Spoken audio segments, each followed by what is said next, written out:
Hello everyone. How do you picture the border between two countries? Probably some kind of barbed wire fence protected by armed guards and dogs. Also, to cross the border, you have to go through a passport control, and you may not be allowed to enter the country. However, not all borders are like this. In fact, there are countries that are separated in a rather strange way. Today, we will talk about these kinds of unusual borders. Let's get it on. Belgium and the Netherlands.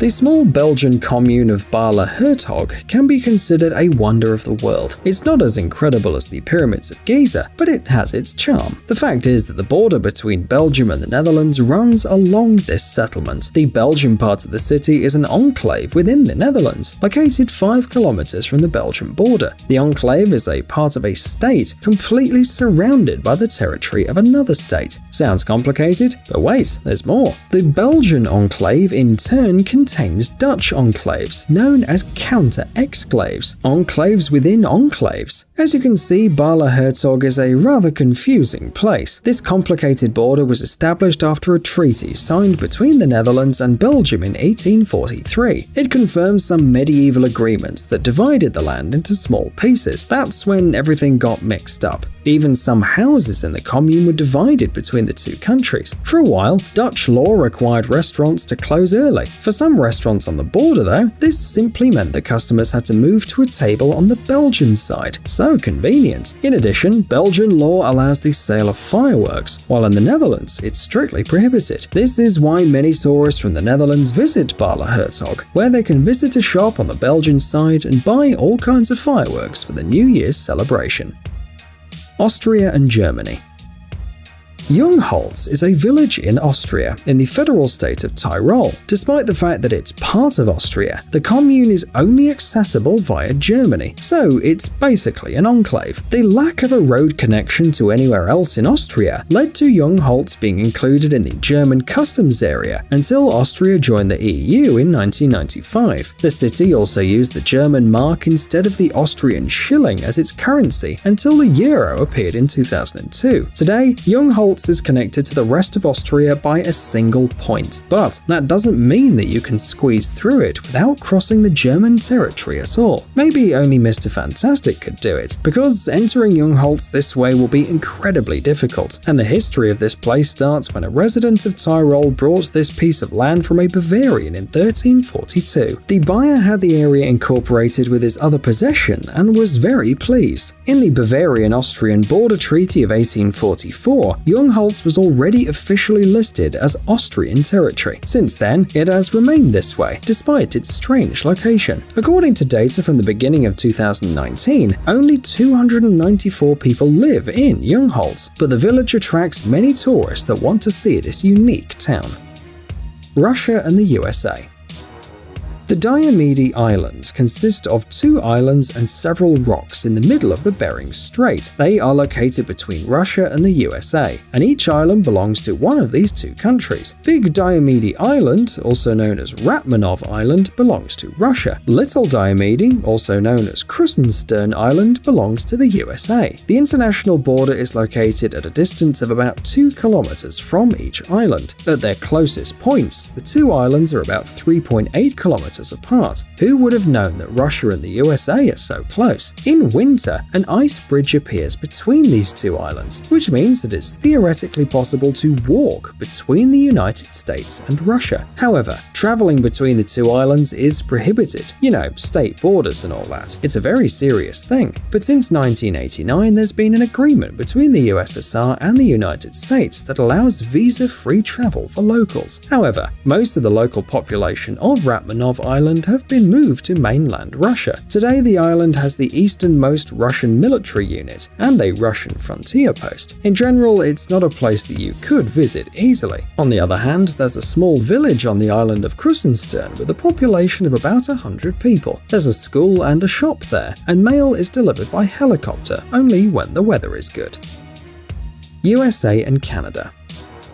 The border between Canada and the United States stretches for almost 9,000 kilometers, and it would be a pretty normal border if it weren't for a library and an opera house. The Haskell Free Library and Opera House were deliberately built on the border between Canada and the United States, and it wasn't a joke or a mistake. The aim was to provide border communities with a center for educational and cultural enrichment, and it worked. The first stone of the unusual institution was laid on October 15th, 1901, and in 1904 the construction was completed. By the way, the building only cost $50,000, which was a decent amount at the time. Many people say that the Opera House is an exact copy of the Boston Opera House, but that's not true. Anyway, this building is unique. Nowhere in the world can you sit in an opera house literally divided by an international border. In this case, most of the audience is in the United States, while the actors on stage are in Canada, and nowhere else in the world can you find a library like this. The front door is in the USA, but all the books are in Canada, and the reading hall is considered international territory.